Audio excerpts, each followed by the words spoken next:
Olá meus caros,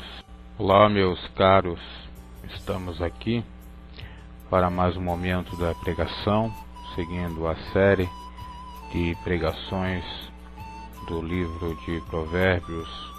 Vamos nessa edição abordar o capítulo 7, que Deus os abençoe, que me saúda, é o apresentador, produtor desse programa, Bruno G. Meus caros, sem delongas, vamos à leitura do texto sagrado e a respectiva meditação. Capítulo 7 de Provérbios, versículo 1 em diante. São 27 versículos nesse capítulo. Filho meu, guarda as minhas palavras, escondo dentro de ti os meus mandamentos. Guardar novamente, como se faz de praxe, ou se fez de praxe, costume, Salomão nos capítulos anteriores, chamando de filho meu, né, para dar mais destaque, ênfase, chamar-lhe atenção. Guarda, esconde as minhas palavras, palavras de Deus, sabedoria, os mandamentos dele. Versículo 2: guarda os meus mandamentos e vive. Guarda o mandamento de amar a mim sobre todas as coisas e ao próximo a ti mesmo, para viver a minha lei, como a menina dos teus olhos, como a pupila, que vem do latim pupila, 2 L's, que quer dizer menina, como uma coisa mais preciosa dos seus olhos, né? É aquela expressão, a queridinha do papai, não é? Nesse sentido, aquilo que você quer com mais apreço, aquilo que você estima. Então é para guardar os mandamentos como a menina dos olhos, que te protege, que te livra do mal, que você anseia, porque a menina dos teus olhos é exatamente a pessoa que você estima, é a proteção dos seus olhos. Então, é para guardar os mandamentos do Senhor, para viver como se fosse a coisa mais preciosa do mundo, com todo o cuidado, como fosse a menina dos teus olhos, como cuidasse de si próprio. Versículo 3: ata-os aos teus dedos, a lei, né, o mandamento, colocar no dedo como um anel, ou como algo que a gente pegue. Escreve-os na tauba do teu coração, aquela tauba que se escreveu os 10 mandamentos, não tem mais como ser, não é? Mas sim nessa tauba simbólica que é o nosso coração, a nossa mente, guardar, memorizar as palavras do Senhor, o mandamento de Deus. Capítulo 4: dize a sabedoria, tu és minha irmã, e a prudência chama tua parentela. Tu és a minha irmã, sabedoria.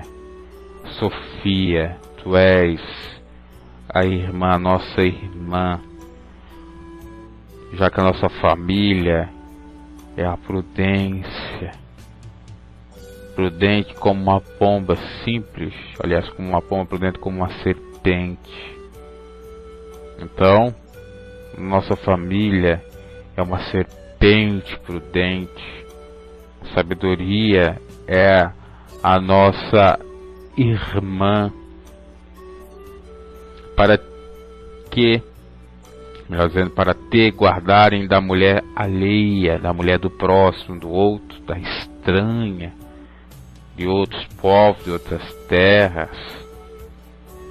que lisonjeia com as palavras, que fala palavras brandas, doces, afáveis, doce como mel, que nos persuade, que nos engana, que nos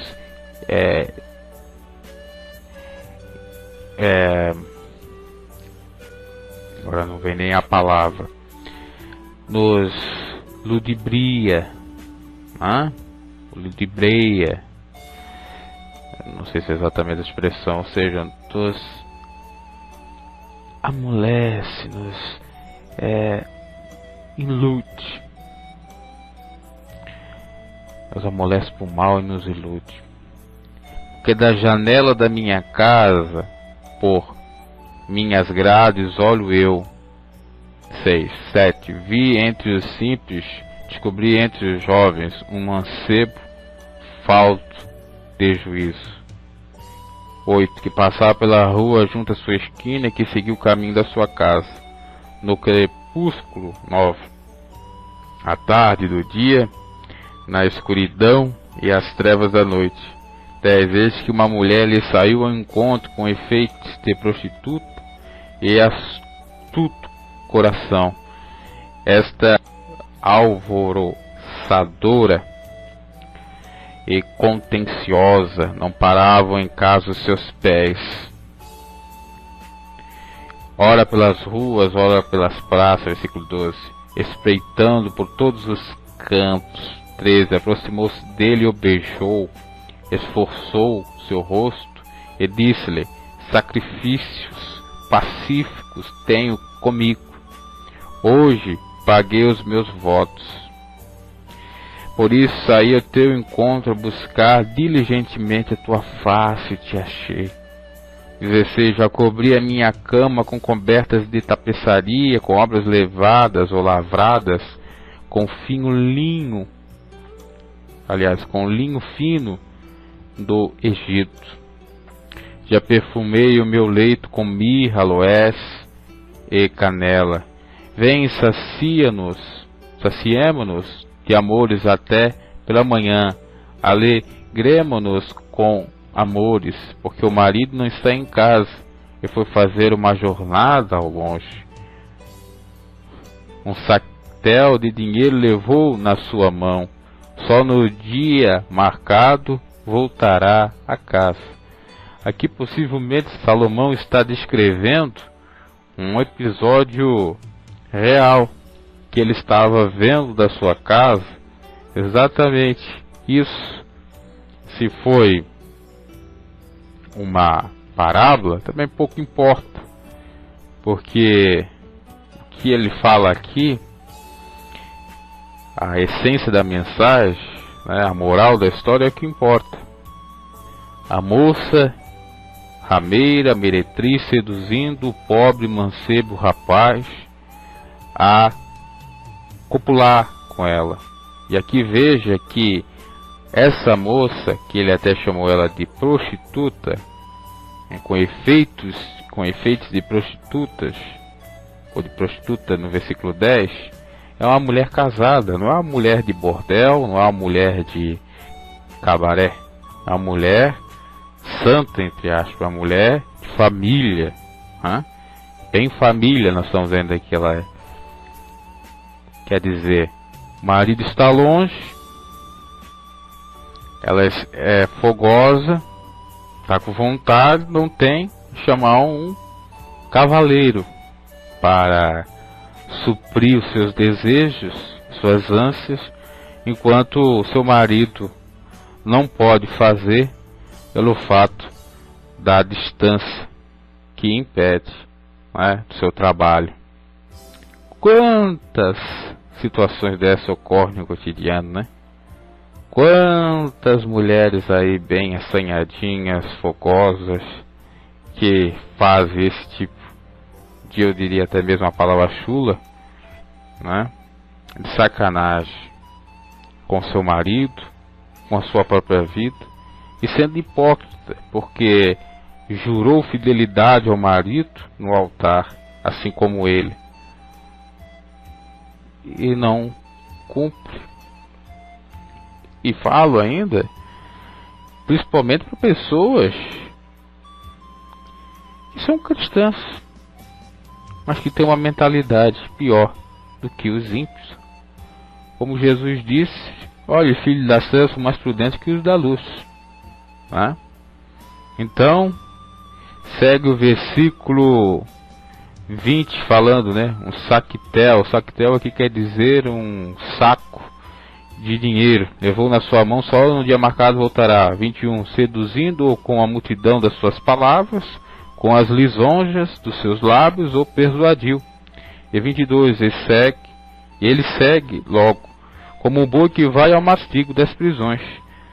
23. Até que a flecha lhe atravesse o fígado, como a ave que se apressa para o laço, e não sabe que ele está ali contra a sua vida. Agora, pois, filhos, dai-me ouvidos, e estai atento às palavras da minha boca.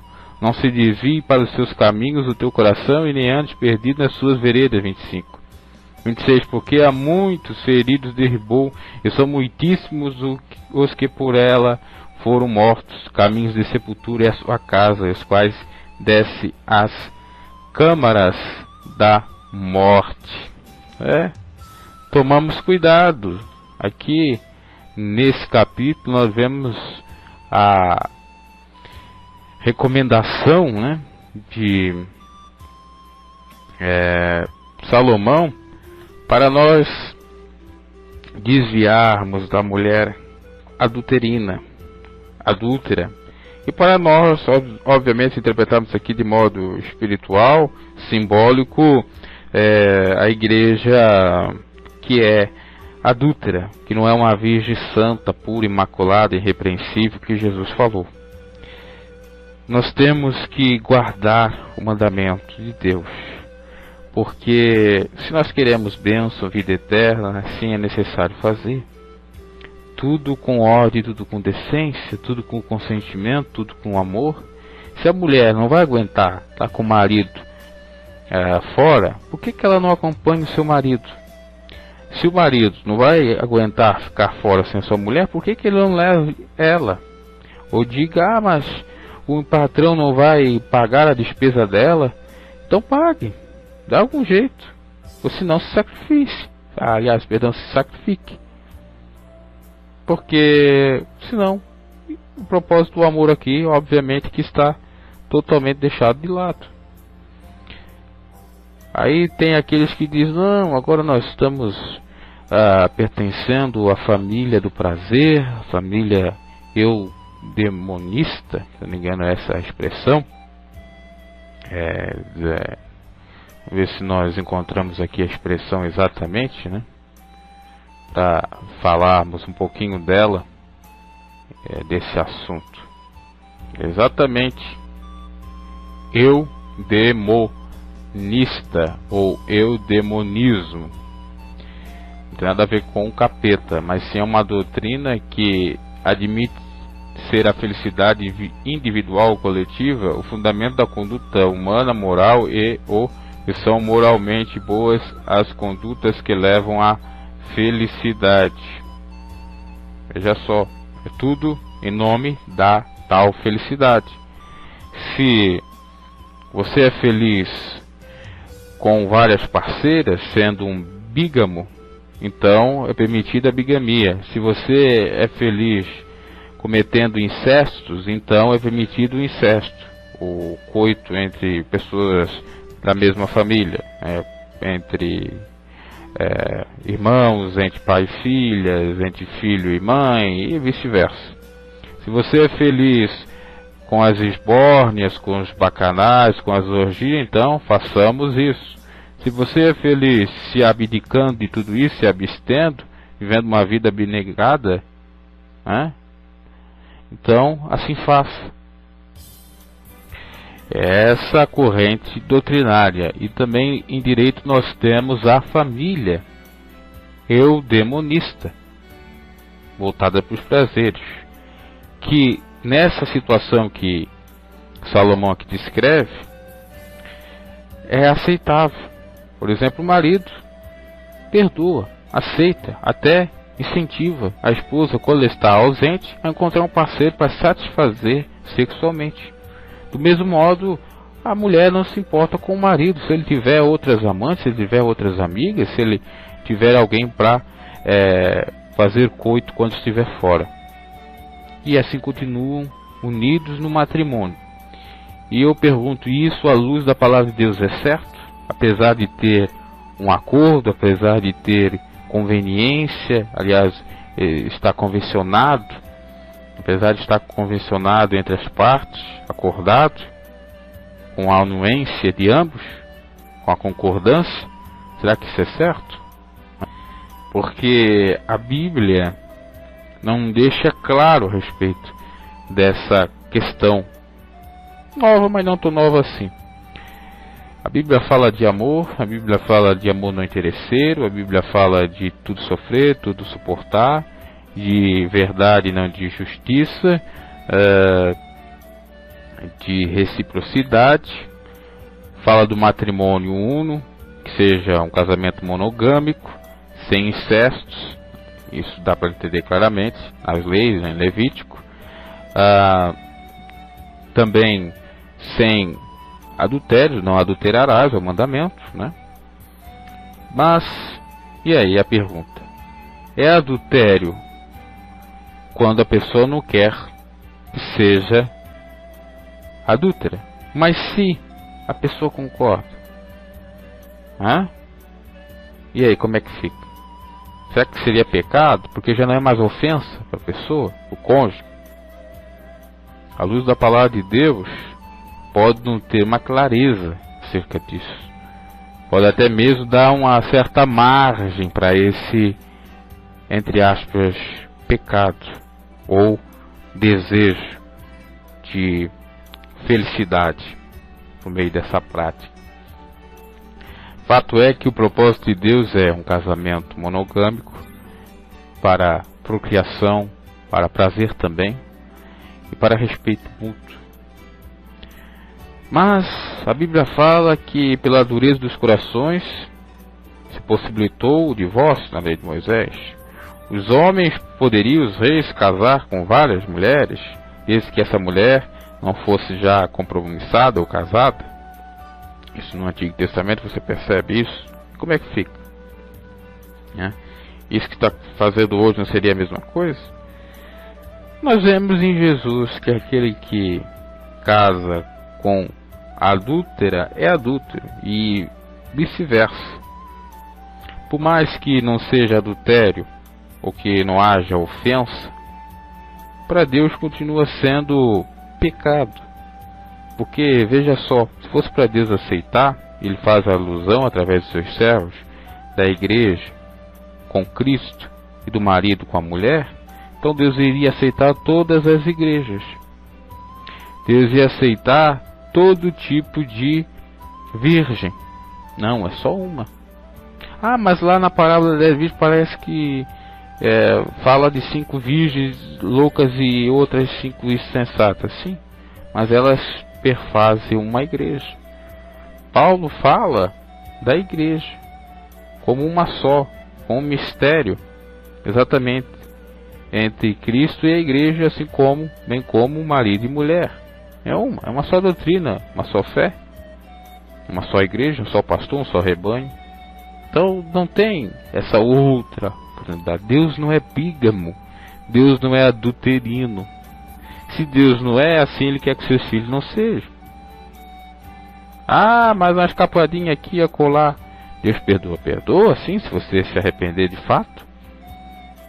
E se você não tiver a consciência, que aquilo era pecado, que Deus perdoa o tempo da nossa ignorância. Agora, você tem a consciência, você sabe que é pecado, e ainda você faz de modo contumaz, aí sinto muito. E isso tem chegado na igreja, tem chegado no meio da irmandade. Não, a gente se aceita, a gente perdoa, tal. Mas quem criou a família, o matrimônio, não foi você. Por mais que a escolha, o livre-arbítrio que Deus lhe deu para criar uma família, foi você.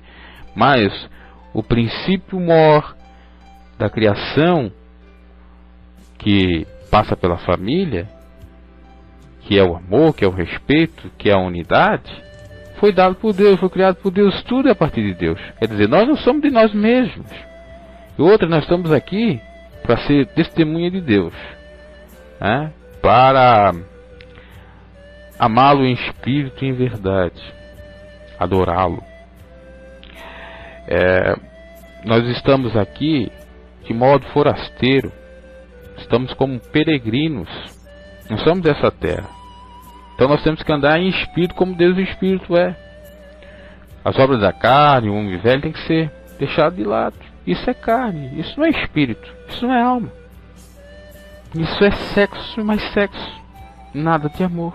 Apesar do sexo e o amor serem juntos, existirem, Deus permitiu o prazer por meio de ambos. Agora, o que não pode ocorrer é exatamente o desequilíbrio. Só sexo ou só amor, aliás, esse só amor também é os extremos, porque Paulo fala, inspirado pelo Espírito Santo, dizendo que quando o homem tem desejo, a mulher tem que saciar aquele seu desejo, pagar o benefício, assim como a mulher, porque ambos não são deles mesmos, cada um para cada um, quer dizer, ele é da sua outra metade e ela é da sua outra metade, assim como nós não somos de nós mesmos como igreja, mas sim de Cristo. Então, meus caros, nós temos que pensar nesse sentido,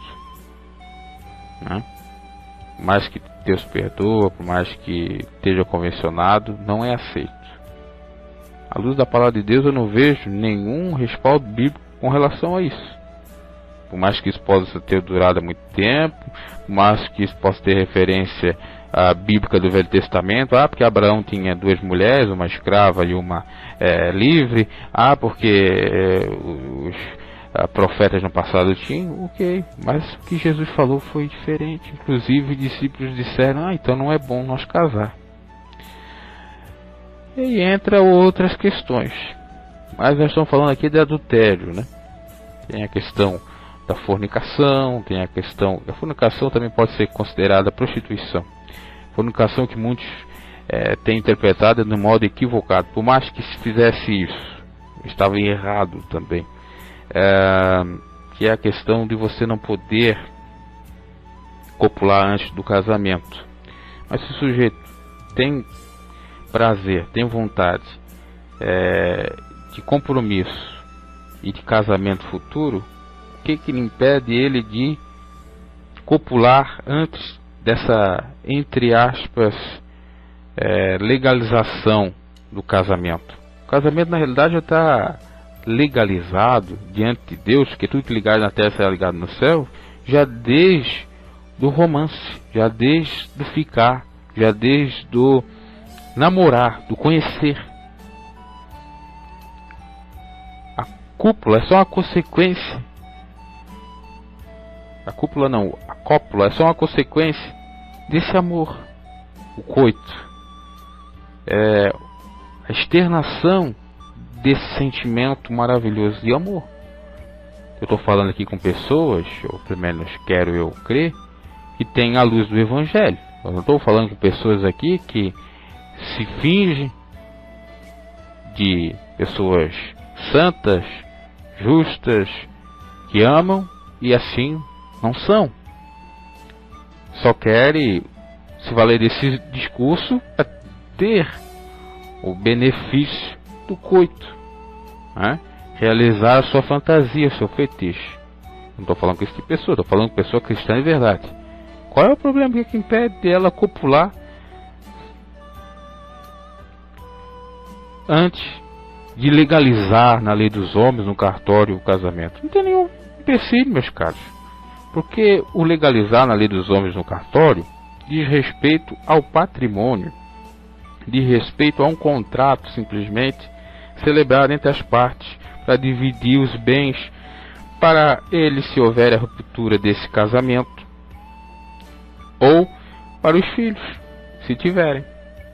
Então é muita tolice. No passado não se tinha a validação, a lei dos homens com relação ao casamento. Mas é tudo com ordem e com decência. Tudo com ordem e com decência. E quem que diz que um verdadeiro cristão, uma verdadeira cristã, não tem ordem, não tem decência, mesmo que não valide de acordo com a lei dos homens no seu namoro? Sabe por que eu falo isso, meus caros? Porque tem muitos colocando a carroça na frente dos bois, apressando seus pés. E ingenuamente, não é porque eles estão fazendo por má fé, é porque foram instruídos assim. E isso está ocorrendo uma série de problemáticas. Porque a igreja, instituição, religião que mete o bico, que fala, que dita, que coloca a regra e tira a regra, faz isso, faz aquilo, ela pouco se importa se o seu casamento não der certo. Ela só diz que é para fazer daquela maneira e pronto. Os problemas que você vai ter, as incompatibilidades, as crises, ela não está nem aí, né? Você que se vire. E muitas dessas incompatibilidades, problemas de recursos financeiros, se dá exatamente pela falta de maturidade de ambos os cônjuges, pelo fato de eles serem ainda jovens, pessoas que realmente são inaptas para a união ou matrimônio. Precisa de um tempo a mais. O que acontece hoje nas igrejas? Inclusive aquele que é bastante católico roxo também faz isso, né? Pratica isso. O sujeito chega com certa idade. Isso acontece quase, vamos ser mais francos, na igreja evangélica. O cara tem 16, já está com aquela aflorando os desejos, aqueles hormônios na flor da pele e tal. Começa a, né, sentir atração e tal. Então ele já é direcionado, instruído, educado a casar com uma menina, às vezes de 14, às vezes ele com 18, ela com 16 ou com 14 anos, com o consentimento dos pais. E pensa comigo, uma menina que nem acabou os estudos, ele também, né? Que ele está começando nos trabalhos, está começando a vida profissional. Vai dar conta do recado? Vai dar estrutura a essa família que se formaliza? Vai ser um pai de família? Ela vai ser uma mãe de família? Ou ainda está muito cedo? Há muita inexperiência. Necessário mais conhecimento, mais teste, mais prova. Necessário a menina se formar, estar bem qualificada profissionalmente, ele do mesmo modo. Porque já até mesmo assim, meus caros, com tudo estruturado, com tudo com família, aliás, perdão, com estudo, com profissão, né? Já não dá certo a união, imagina, sem isso. Podemos viver no passado. No passado tinha muita prática disso, mas o mundo era outro. Não tinha tecnologia, as pessoas não tinham outra distração a não ser o coito. Não tinha TV, não tinha tecnologia, internet, não tinha nada. Então o que se pensava? Vamos casar para sair da barra da mãe, da saia da mãe e da tutela do pai. Era a emancipação o casamento. Não tinha outra forma. E aí já ia mesmo, sem passar por experiência alguma. Passava alguns perrengues. E o casamento continuava, ia para frente, por quê? Primeiro a mulher fazia vista grossa. Se o marido estava traindo, ela não via. Ela já era educada exatamente a ficar na cozinha, cuidar do bebê, cuidar do marido. Aquilo já estava bem assim definido. E aos poucos eles iam se entendendo, ia tendo amor. E também o mundo era totalmente diferente. Não tinha muito acesso à informação, como eu disse. Hoje em dia, você tem o Dr. Google, você sabe de tudo. Hoje uma criança de 4, 5 anos, se ela quiser saber de física quântica, ela vai no Google e sabe. Se ela quer saber inclusive algo sobre sexo, de vez de perguntar pra mãe, mãe, de onde que eu vim? Quem que me fez? De onde que eu nasci? Ela vai, coloca essa pergunta no Google, ela tem a resposta. Aí a mãe vai dizer, não, você veio da cegonha? Não, mãe, na internet diz que eu não vim da cegonha, eu vim, papai, né, no útero da mamãe, o ovo da mamãe e tal. E já desmascara tudo. Então é um mundo totalmente diferente e muita informação. E por isso tem que ter cuidados. Tem que pensar nesse sentido. Porque você vai querer criar seus filhos, e serve para os pais, do mesmo modo que você foi criado e às vezes sofreu com aquilo. Eu estou falando com pessoas que são mais simples. A pessoa tem lá classe alta, o pai fornece tudo, financia tudo, ok. Seja o pai do rapaz ou o pai da guria. Estou falando com pessoas mais pobres. Tem que ter uma estrutura antes, para depois entrar nessa embarcação do casamento, que muitos dizem que é uma furada, né? É um submarino. Foi feito para estar por cima, mas sempre está por baixo, né? Foi feito para navegar, mas está sempre flutuando.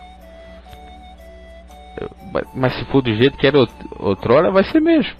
Agora, o casamento à luz da palavra de Deus, e outrora ali os próprios profetas, acontecia aquilo tudo certinho, até eles casavam um pouco mais cedo e tal, porque tinha herdades, o pai também ajudava, tinha tudo isso, meus caros. Tem uma estrutura por trás. Mas de qualquer maneira, ai, eu amo ele, ai, eu vou casar com ele, ai, meu amor, vem cá, eu gosto de ti. Aí o sujeito às vezes recusa, né? Porque ele já sabe que precisa ter uma estrutura. Principalmente as meninas cabeça de vento, ainda não inexperientes, no início aí da sua verdade, tem aquela fantasia. O homem também tem aquela utopia e tal, de amor, de apaixonite, de Romeu e Julieta, aquela coisa muito romanceada, de romântica, de romance e tal. Mas não é assim. Tem que ter exatamente um pouco mais de racionalidade. Aí às vezes a menina um pouquinho mais nova olha para o sujeito que já tem uma certa idade e ela quer porque ela gostou dele. Mas ele a ignora porque sabe que ela ainda é praticamente uma criança, um bebê. E precisa entender muito da vida. Que a vida não é só ficar, beijar, abraçar ou até mesmo copular. Tem outras responsabilidades, né? Então ele se esquiva dela, ainda não quer ela porque, segundo a sua mentalidade, ela não está preparada ainda para a vida. E ela taxa ele é viado, ele não gosta de mim porque ele não gosta de mulher e tal. Mas não é assim. E isso eu vivenciei na igreja. Porque eu entrei na igreja com 16 para 17 anos, na congregação, na igreja. Eu sou igreja. Como é que eu vou entrar na igreja se eu sou igreja, né? Isso aí é um contrassenso. Eu estou dizendo igreja é instituição. E lá, a gente era educado dessa forma, como eu falei, a casar. Mas como eu tinha algo a mais para me ajudar, que era a própria Bíblia que eu carregava, e o alento, comecei a entender nesse prisma, né? Que a questão de tudo com ordem e com decência é escura. E não tem nada a ver com o coito. Mas vale o sujeito fazer sexo, claro, com segurança, com camisinha, se possível. Se possível não, tem que ser possível, né? Pra nos prevenir.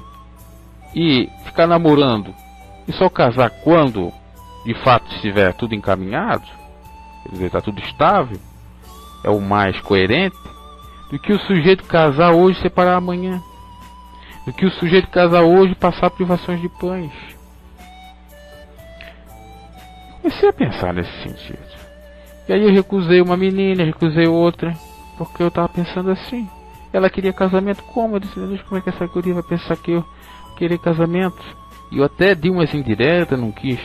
Isso também às vezes é uma falha minha, e de muitos, né? Não quer dizer muita verdade, ou diz ela pela metade, né? Aqueles eufemismos e tal, porque acho que vai ofender a pessoa, mas vale dizer a verdade, por completo, que depois eu mudei o meu pensamento a partir não só desses episódios, mas de outros. Então eu não quis.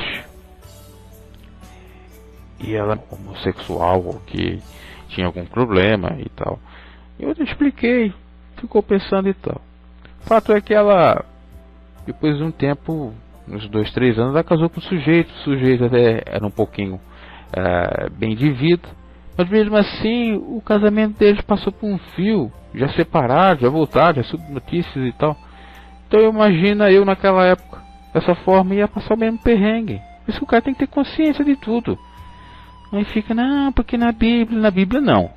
Não vem com Bíblia, é a tua interpretação da Bíblia. A Bíblia mesmo fala totalmente diferente daquilo que nós pensamos. É que nem estava dizendo aí, aliás, eu disse, né, em outras pregações, e ando dizendo por aí, que a Bíblia é misógina. Eu mostro na Bíblia que ela não tem nada de misoginia. Agora, se você interpretar ela realmente com parâmetro tão somente de Adão e Eva, vai parecer que ela é misógina mesmo. Mas se você não analisar todo o contexto, se você analisar todo o contexto, aí você vai ver que é totalmente diferente desse pensamento. Então tem que ter mais cautela, mais sabedoria. Estamos falando aqui de sabedoria. E a sabedoria passa por isso tudo aí, ó. Passa por se esquivar de adultério, por se esquivar de prostituição, por arranjar uma namorada e ter compromisso com ela, pouco importando o coito. Parece que o coito é a pior coisa do mundo. Porque a gente foi ensinado assim, que o coito é do demônio. Então todos nós que nascemos somos do demônio, porque o coito, o sexo, é do capeta. Quer dizer, Deus fez nós e disse, olha, a procriação por meio do sexo e o prazer por meio do sexo, isso é do capeta, é da serpente. É como se antes da serpente enganar Adão e Eva não existia coito, não existia transe, copo, não existia. Não existia inclusive filhos. É uma falácia. Claro que existia. Porque veja a mensagem que Deus disse antes da serpente enganar eles, dizendo que o homem se juntará e se tornará uma só carne. E viu Deus que Adão não estava só, Ele propôs uma coadjuntora. E ele já estava casado, vivendo maritalmente, tendo filhos, sem dores de parto. Tudo ali bem claro, você analisar. Claro que não está bem claro, mas quem sabe discernir, entender pelas entrelinhas, vai conseguir exatamente perceber dessa forma isto. Voltando aqui, meus caros, sabedoria de Salomão, inspiração do Espírito de Deus para todos nós, exortação para a mulher, para o homem, para o jovem, fugir de tudo isso, dos desejos da mocidade, lembrar do Criador. Porque também se o jovem tiver a palavra de Deus escondida nele, como diz São João ou São Paulo, que o jovem é forte, e porque eles são fortes a vencer o maligno, é nesse sentido. Temos que se valer do exemplo de José do Egito, que era jovem também, que foi seduzido pela mulher de Potifar, ou de Faraó, para copular com ela, mas ele negou, porque escondia a palavra de Deus no seu coração. Nós temos que esconder, porque ainda que nós sejamos persuadidos por uma mulher que seja adulterina, nós vamos resistir à tentação, porque submetemos à vontade de Deus, e o inimigo fugirá de nós. E o inimigo está usando aquele adepto, fugirá daquela pessoa e voltará tudo ao normal.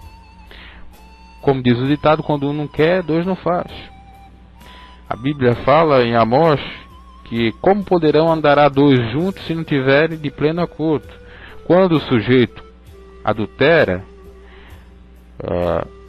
quando os, no plural, os sujeitos adulteram, culpados. Não existe, não, porque ela me seduziu, não, porque ele me seduziu. Não existe nada disso. culpados são ambos. Não adianta colocar a culpa em terceiro. Ah, não, porque eu sou o sexo mais frágil. Ah, não, porque a mulher, ela sabe cativar, influenciar a gente com a sua sedução. Não. Quem tem a luz de Deus, o Evangelho, ele consegue vencer tudo. Se ele caiu é porque não estava com a sua vida fortificada na rocha, na doutrina de Cristo Jesus.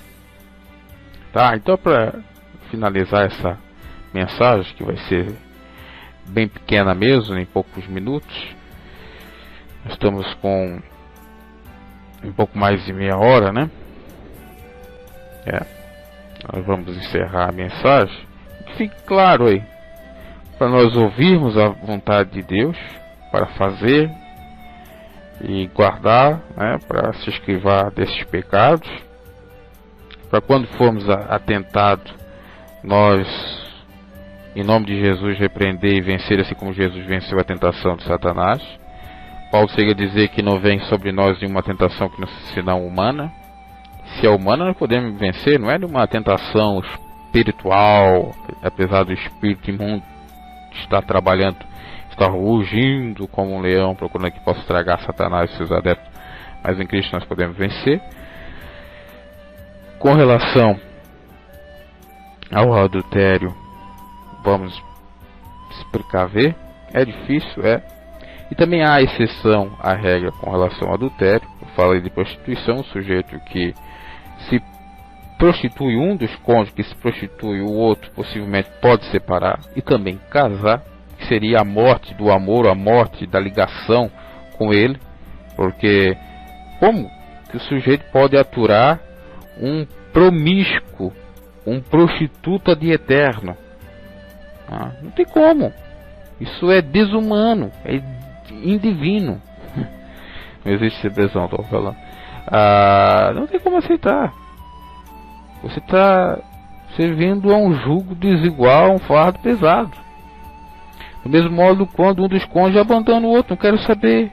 Ele é descrente, ele não quer mais saber de você. Ela diz, eu não quero mais saber de você, você vai ficar. E aí você não pode mais casar. Você não pode mais casar, não sendo você que rejeitou o matrimônio. Você não pode mais casar, não sendo você o adúltero, o promíscuo, o prostituto. Fica uma coisa assim meia controversa, né? Uma discrepância. Coisa essa que a Bíblia não define, não dá a regra clara, não foi explanado acerca desses questionamentos. E cada vez com o avançar da tecnologia e das possibilidades, vai surgindo novas situações novas e problemáticas novas. E a igreja tem que saber enfrentar isso. A igreja nossa tem que saber lidar com isso. Então, no caso do adultério, pode sim, com essas exceções na regra. Assim como aquele que já está no segundo ou terceiro casamento, quando chega na igreja, Deus perdoa. Só que vai ter algumas consequências. O sujeito vai ter. Que vai ter filho de outras mulheres, vai ter aquele conflito entre os filhos dessa outra mulher, dessa nova mulher, e aí por aí vai, né? Você sabe, muita dor de cabeça.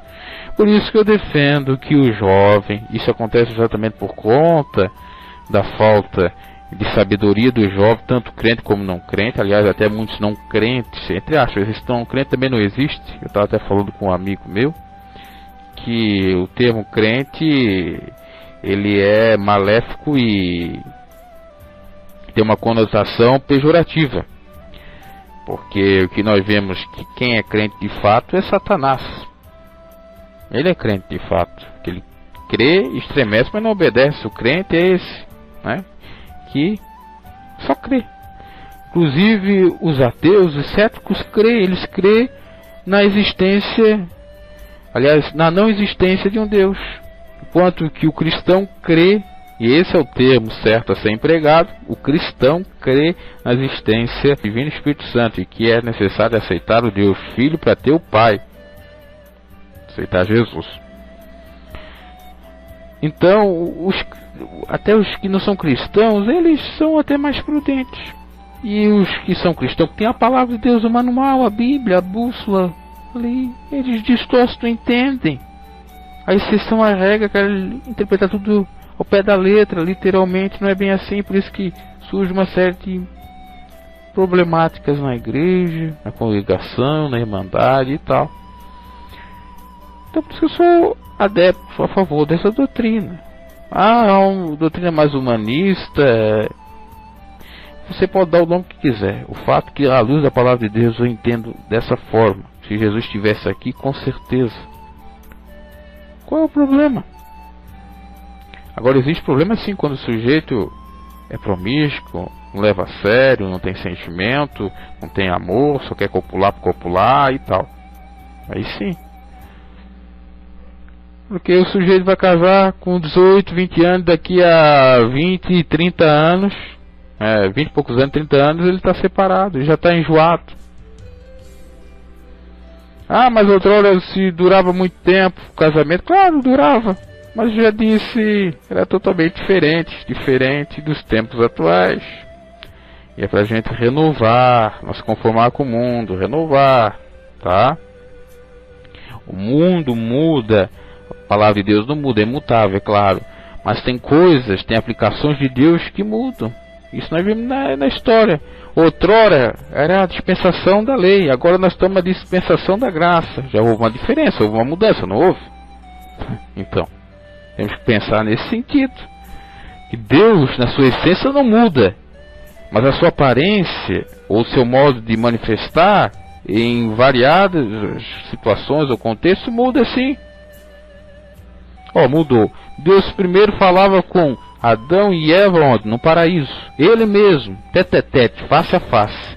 Pecaram, Deus não está mais ali. Começou a falar por meio de anjos, para a escritura da tábua da lei. Depois o Espírito de Deus se apoderava de um profeta e falava. Depois veio a fase de Jesus Cristo, o homem encarnado, falando, Deus Pai falando. Teve 33 anos falando na terra. Depois veio, e agora está, a fase da graça pelo Espírito Santo, favor envelhecido, o Espírito de Deus controlando, mandando tudo. Ok? Então, nesse sentido, adultério tem exceção à regra, a mocidade também exceção à regra, prostituição. Enfim, já até falei um pouco dessa temática. Talvez eu falar ela numa próxima edição, esclarecendo alguns pontos que eu penso que sejam interessantes. Então sejamos sábios até nessa questão da sexualidade, do matrimônio, das relações amorosas, para que Deus realmente nos alcance a sua bênção